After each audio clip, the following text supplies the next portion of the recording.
Good afternoon, everyone. Thank you, and I'm really pleased to be here with you today. I hope you're not all feeling too slumped after a big lunch and are ready to get going.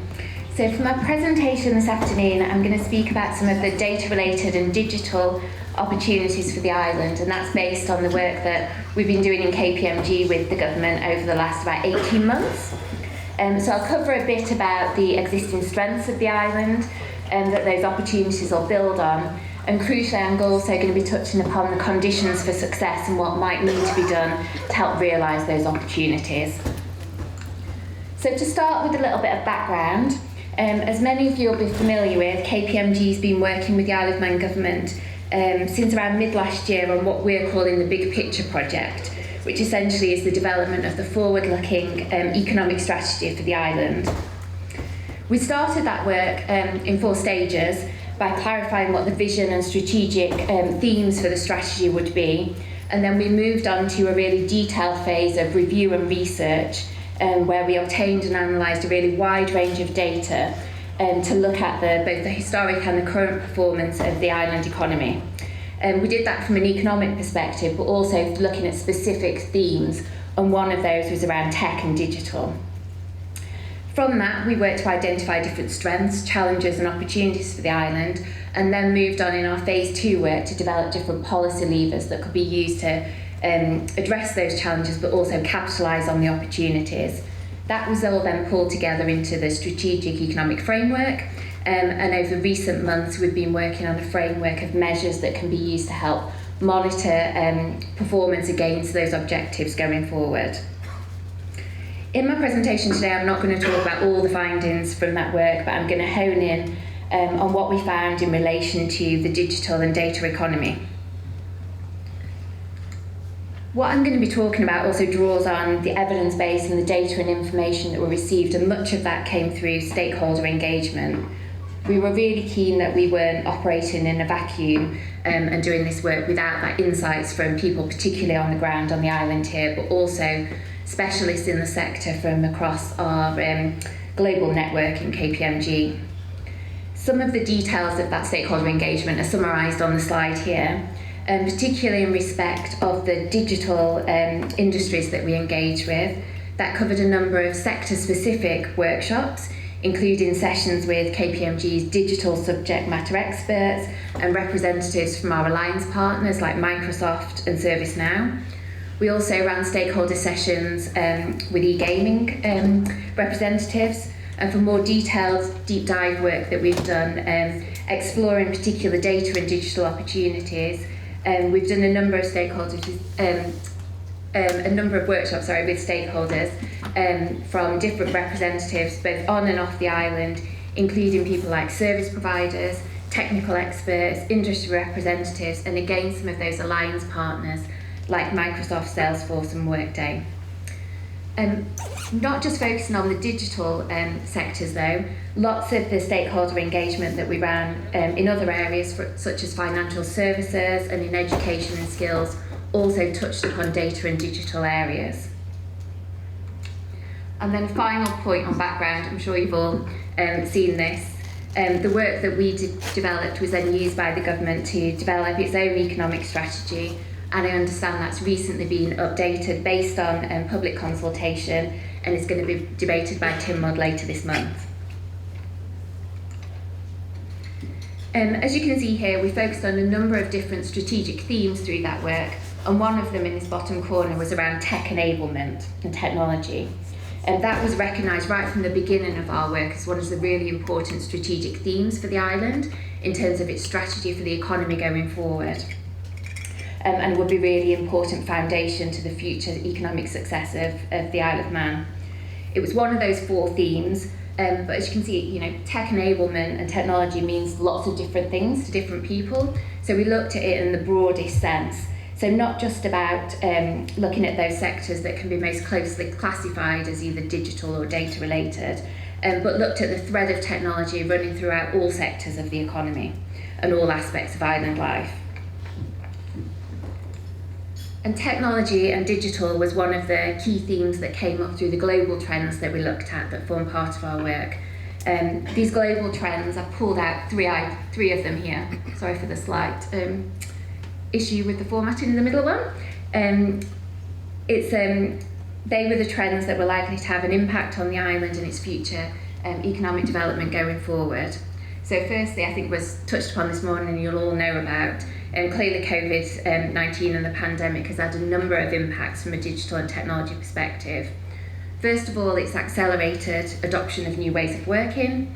It's also changed customer and employee expectations regarding the ability to interact with different organisations digitally and using digital technologies. But it's also heightened expectations regarding the ability of businesses and organisations of all sizes, including government, to pivot their business models and to innovate at pace. Secondly, while clearly not a new phenomenon, the role of digital and technological development in the evolution of business landscapes overall is an important theme, and it's going to have significance going forward as well. There's a few key areas picked out on the slide here. Things like increasing automisation and digitisation is going to create shifts in employment, and many of the existing roles on the island will be affected and impacted by that. There's a statistic that we use in our work that I think came from a PwC report, which is around about 30% of potential roles on the island being affected by technology and automisation going forward. Secondly, I think businesses being less tied to physical locations means that they're able to deliver services often at distance from both the customer markets and those that they're interacting with. And that creates opportunities for locations such as the Isle of Man that are away from kind of major population centres and allows them to prosper.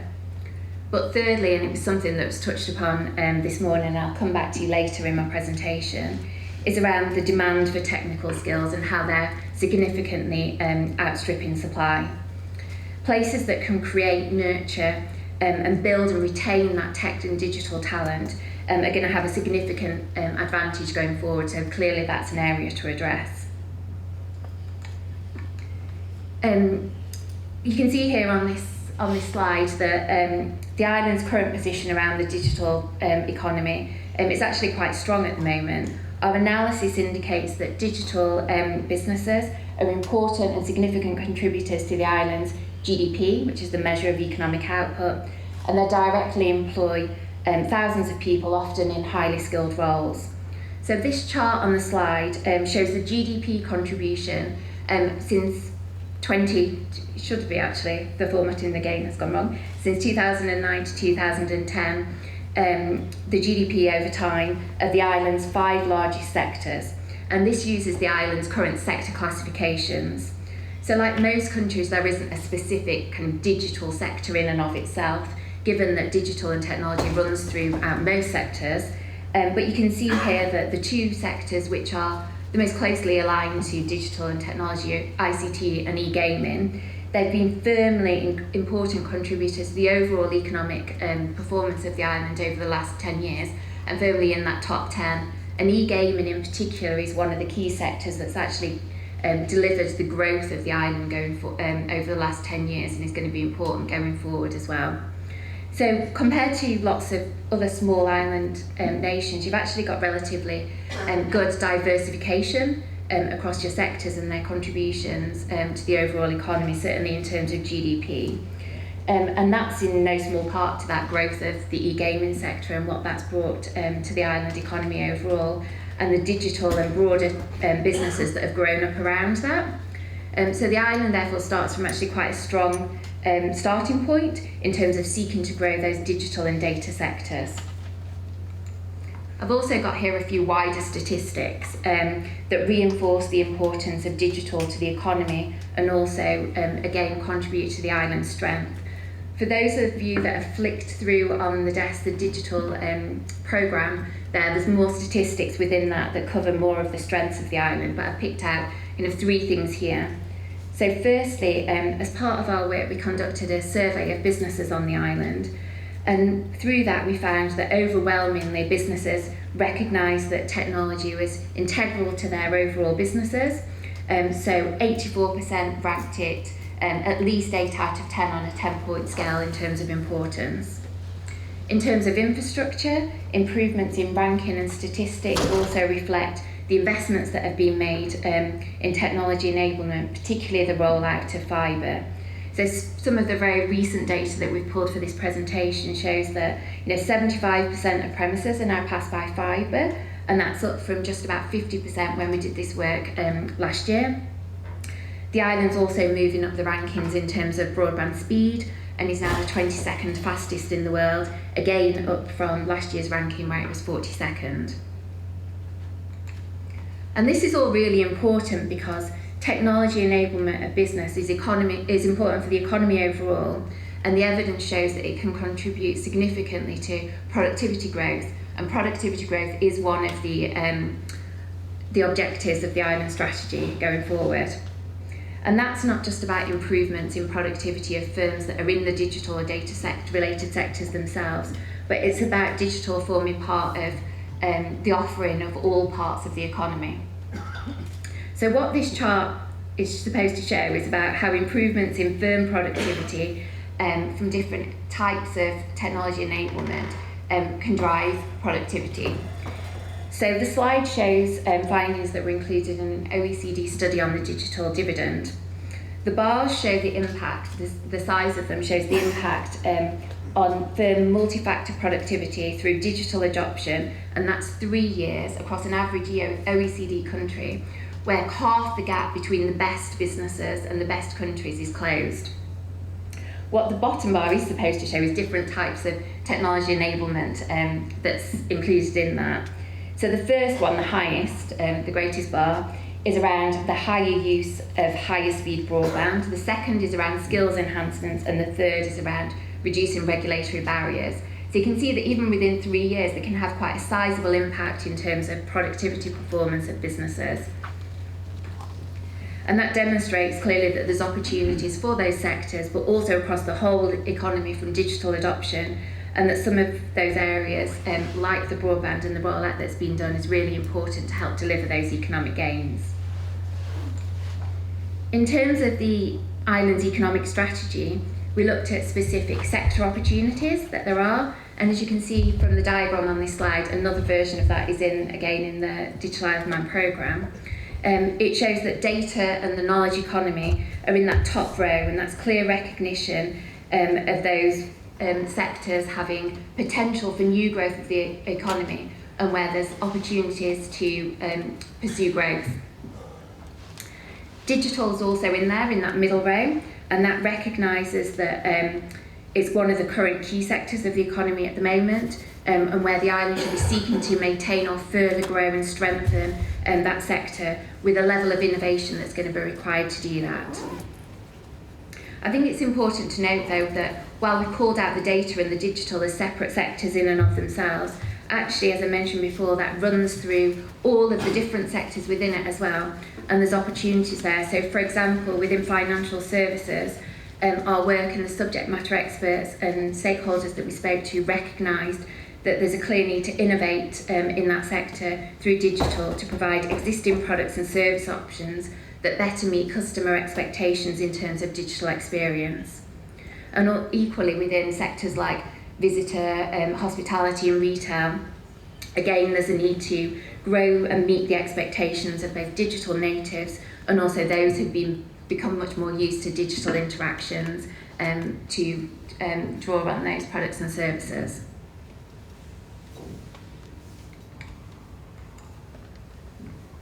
So what are some of those specific digital-related sector opportunities that could be worth pursuing?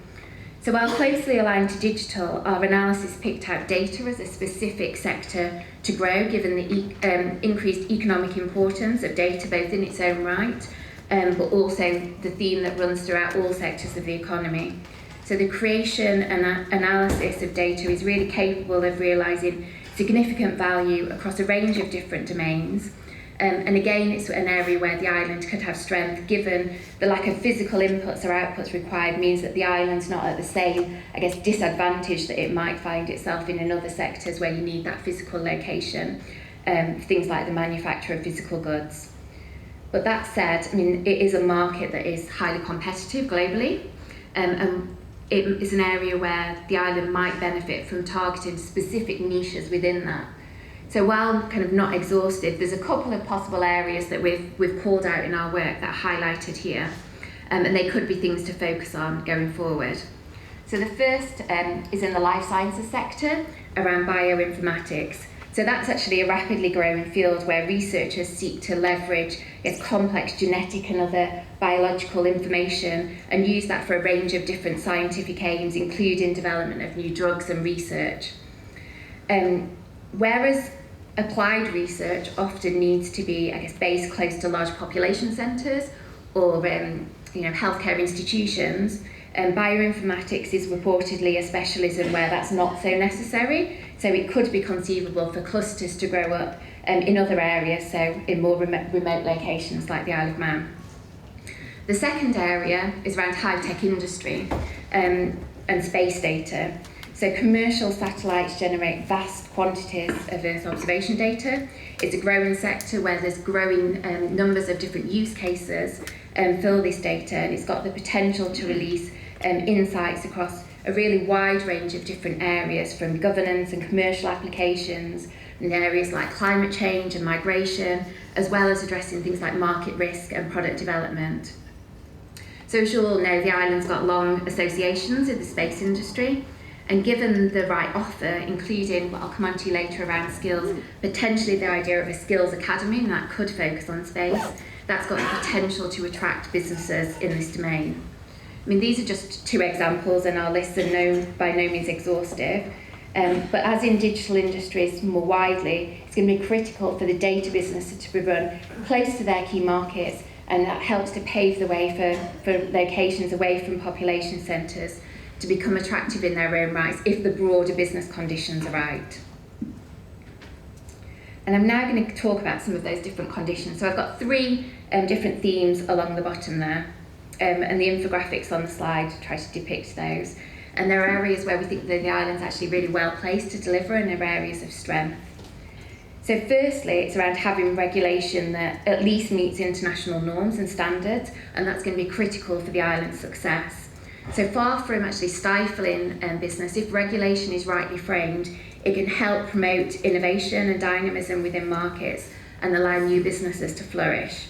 So in the area of data particularly, governments are clearly grappling with the need to get the appropriate limitations in place without holding back that innovation. Businesses also operate in this space are having to navigate some of those challenges around serving international customer bases where there's different rules and regulations in different areas. But as a smaller jurisdiction, actually, one of the promises you could be able to make is around the ability to react quickly and make the changes that will be needed to promote a level of certainty in new domains for businesses where they are looking for a new home to set up. At the same time, though, the island can't and really shouldn't ignore those international standards. So the adequacy of the island's laws in respect of EU GDPR is going to be really important. That's arguably the gold standard for data protection, and to be able to compete for businesses, you'll need to defend and promote that. But equally, there's going to be a raft of new EU regulations as well that they'll need to be worked to prepare for and keep abreast of to make sure that you are able to compete and work effectively for these businesses. Secondly, I've already touched upon the connectivity in some of the stats that I showed earlier. There's other areas of connectivity that you have. There's the island's subsea cables, and they can provide significant inbound and outbound capacity and resilience far beyond what might be expected for a small island nation like yours. And again, that's another area of strength. You've also got the physical characteristics and regulatory framework that make it a good place to set up for things like satellite communications, as the recent SpaceX Starlink ground station demonstrates. And then finally, around security, is clearly a strength for the island. That came out really loudly and clearly in the stakeholder engagement that we did as part of our work. While other jurisdictions can clearly compete in terms of some of the logical security of computer data systems, actually the island's in an enviable position in terms of its physical security, and that's from being a pretty well isolated location, low exposure to some of the extreme weather and natural risks that others might face, and also, clearly you've got very low levels of crime. So I think all these are potentially significant sources of attraction, both for existing and prospective island residents and businesses, to help to grow these industries. But there are other areas that need to be thought about in terms of creating the right conditions for business success. And one of them that was already touched upon quite a bit this morning was around skills. It's clearly one of the fundamental building blocks for taking forward any of the opportunities that I've spoken about, and it is a really challenging area, particularly in digital, where there are significant skills shortages. As a little plug for a wider KPMG team, there is a report called the Skills City that sets out many of the challenges that locations face in terms of developing tomorrow's workforce. And from that, but also wider work that we did linked to the economic strategy, the ability for the island to nurture, attract and improve skills has been shown to be a significant constraint to growth, and it's something that needs to be addressed going forward to achieve the level of potential the island could have. I'm not going to get into all the proposals around that, but there's some key areas picked out here. So firstly, it's around reskilling and upskilling the workforce, and that's to take on both the current roles now where there's vacancies, but also thinking about the future areas of demand. That's going to be particularly important, as I mentioned earlier, with the rise of automation and digitisation, where existing roles on the island might be impacted. So upskilling is about both role-specific technical skills and broader digital skills, but what we also found in our work, and is referred to on this slide as meta skills, is around the broader cognitive, socio-economic and emotional skills that are needed to help individuals work with complex data analysis and to work effectively and solve problems both individually and as teams.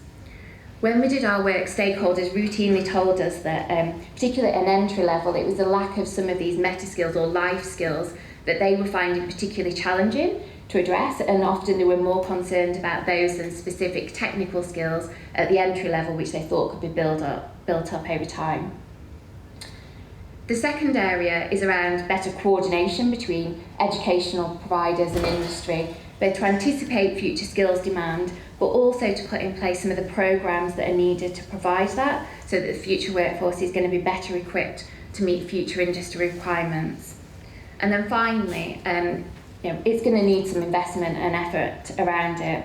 So one of the ideas that came up through our work was of an island campus, and that's focusing on specific specialist areas that would be relevant to the island's future economy, potentially link that island campus to other institutions and businesses as well as other jurisdictions, and to get that scale and a real focus on the technical skills that's needed. The focus of that from a specific sector perspective would need to be examined, but given the growing importance of digital skills across all economies, that seems a particular area that we'd be valuing, certainly exploring it further. Then finally, as I mentioned before, it's about being able to attract and retain businesses overall. That's important for digital, but also across all sectors of the economy. And to do that, the island needs to make sure it's got an offer that's attractive to both business and people. So this slide sets out a range of factors that are really important to that, and there's proposals around each of these in the island strategy itself.